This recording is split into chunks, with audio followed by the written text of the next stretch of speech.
A história da saúde do Brasil pode ser contada a partir do descobrimento. Claro, os índios já padeciam de algumas enfermidades, mas os problemas ficaram mais graves com a chegada dos colonizadores. Foi lá, 500 anos atrás, que começamos a busca por soluções para as questões de saúde dos brasileiros. Terra vista!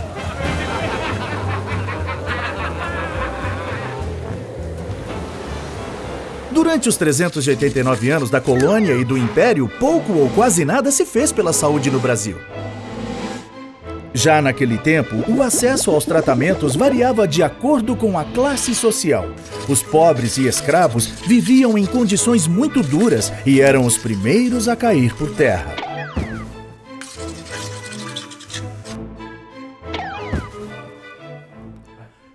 Já os nobres e os colonos brancos com posses tinham acesso aos médicos e remédios da época, e assim, maiores chances de enfrentar as doenças e a morte. Para a maior parte da população, a opção eram as Santas Casas de Misericórdia, implantadas pelos religiosos. Mas os hospitais viviam na pobreza e, na maioria das vezes, os tratamentos não iam além da canja de galinha e da caridade. Os doentes recorriam aos curandeiros ou similares, na época, os grandes conhecedores das terapias de cura e do poder das ervas medicinais brasileiras.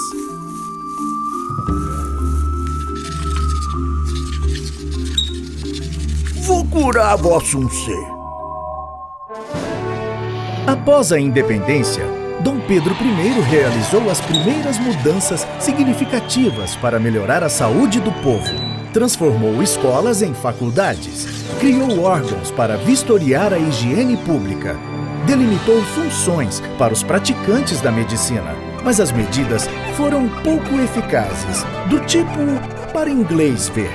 O Império terminou com o agravamento das condições de saúde e o Brasil continuou com a imagem de um país doente, onde viver era um risco, um verdadeiro purgatório. Eu é que não vou para o Brasil, rapá. Lá tem muita doença. A República trouxe novos ares e esperanças de avanços na saúde. Agora sim, com a República, a saúde do povo vai melhorar. Com o fim da escravidão, o Brasil passou a depender da mão de obra dos imigrantes para o trabalho nas lavouras de café e nas fábricas. Mas a fama de um país insalubre afugentava novos operários.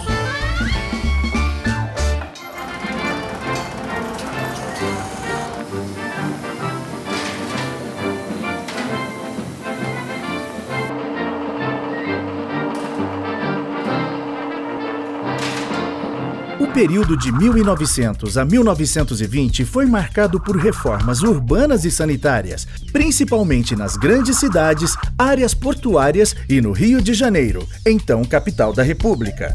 Apesar disso, o Brasil seguia refém dos problemas sanitários e das epidemias. Pois é isso mesmo! Ando pegando! Depois palhaçado! Na minha gaita! Vou tocando, rato. As mudanças propostas por muitos eram contrárias aos interesses políticos e econômicos daquele tempo. No entanto, o crescimento do país dependia de uma população saudável e com capacidade produtiva. Os sanitaristas comandaram este período realizando campanhas de saúde.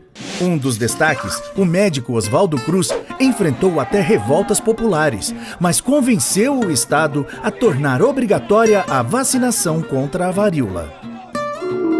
Vem no braço do sertão, chega o cinco e vamos mais, iniciando aquele nosso, para sempre tudo mais. Mas a lei mata o povo, o coitado do freguês, mas bem-vindo na ficção, encerro a frustração. As campanhas chegaram até os sertões do país, divulgando a importância do cuidado com a saúde no meio rural. Mas os pobres continuavam em moradias precárias e as doenças fazendo vítimas. Só a gripe espanhola causou a morte de mais de 300 mil brasileiros. Nos anos 20, surgiram as CAPs, as Caixas de Aposentadoria e Pensão. foram criadas pelos trabalhadores para garantir proteção na velhice e na doença. Com o passar do tempo e a pressão popular, Getúlio Vargas decidiu ampliar o atendimento também para as outras categorias profissionais. Estamos expandindo o modelo das CAPs. Agora elas passam a se chamar IAPs, Institutos de Aposentadorias e Pensões, e vão atender muitas categorias profissionais. Também estamos criando o Ministério da Educação e Saúde para dar mais atenção aos trabalhadores. O período getulista promoveu reformulações no sistema. A atuação passou a ser mais centralizada, focada no tratamento das epidemias e endemias. Só que as verbas da saúde acabavam desviadas para outros setores. Boa parte dos recursos dos IAPs eram utilizados para financiar a industrialização do país. E, mais uma vez, o atendimento não chegava a todos. O Brasil continuava doente. O povo tá doente, o povo tá infeliz. Sem honestidade não avança esse país. O povo tá doente, o povo tá infeliz. Sem honestidade não avança esse país. Não, não, não, não.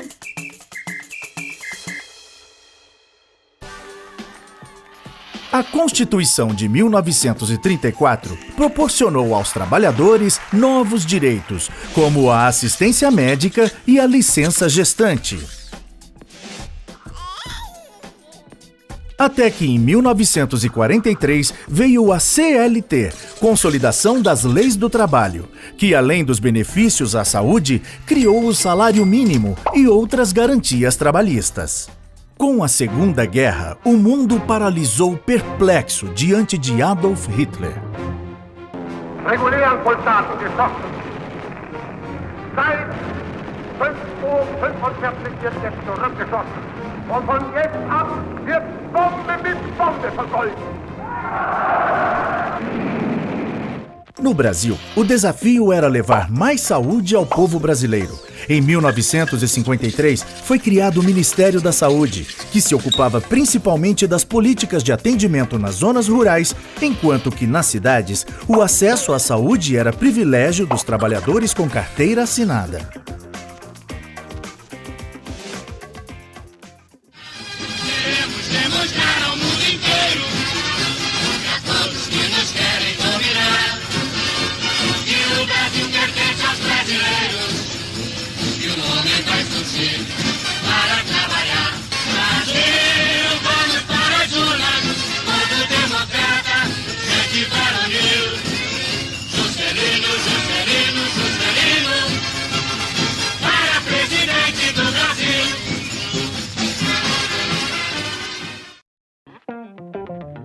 O presidente JK estava muito ocupado em construir a nova capital e dar impulso à industrialização.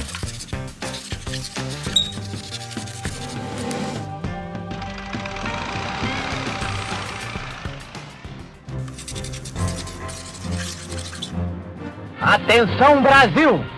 Atenção Brasil! Atenção Minas Gerais! As tropas do 2º Exército, sob o comando do General Cruel, já sitiaram o estado da Guanabara.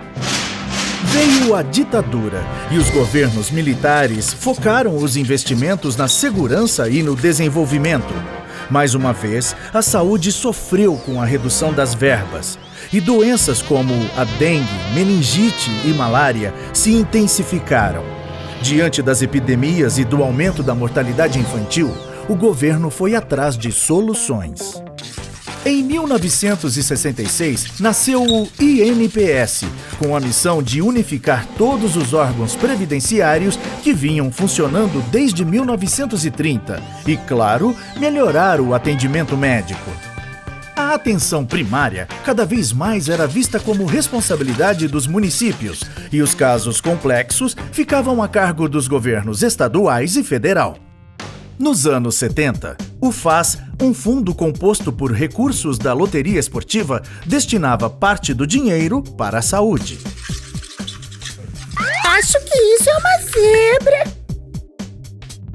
Mesmo assim, No auge do milagre econômico brasileiro, as verbas para a saúde representavam apenas 1% do orçamento geral da União. A piora nos serviços públicos deu força para o crescimento dos grupos privados e os brasileiros entraram na roda viva dos planos de saúde. Saúde virou sinônimo de mercadoria.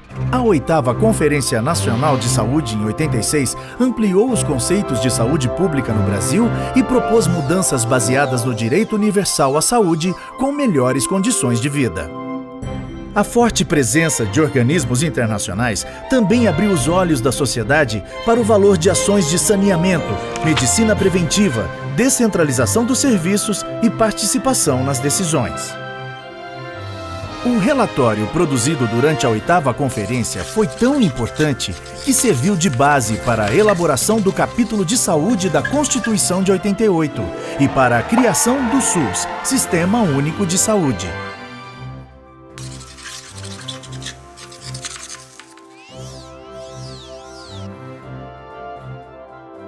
Declaro promulgada o documento da liberdade, da dignidade, da democracia, da justiça social do Brasil. Que Deus nos ajude que isto se cumpra. Embora ainda com participação do setor privado, o SUS estabeleceu o princípio de um sistema de saúde gratuito e de qualidade para todos os brasileiros. Vários programas importantes, como o PSF, Saúde da Família, o Profai, de Formação em Enfermagem, e as RET-SUS, Escolas Técnicas Profissionalizantes, foram criados nessa época e até hoje contribuem para a qualificação e humanização do atendimento. O Brasil mudou de patamar na saúde pública. Os avanços são inegáveis, mas os desafios continuam imensos. Até hoje, o SUS não recebe verbas suficientes e isso tem reflexos diretos na qualidade do atendimento. A saúde também segue sofrendo as consequências da corrupção e do gigantismo do Brasil. Assim como há 500 anos, ainda estamos em busca de uma saúde de qualidade para o povo brasileiro e esperamos pelo momento onde o Brasil faça valer o artigo 196 da Constituição. Saúde, um direito de todos, um dever do Estado.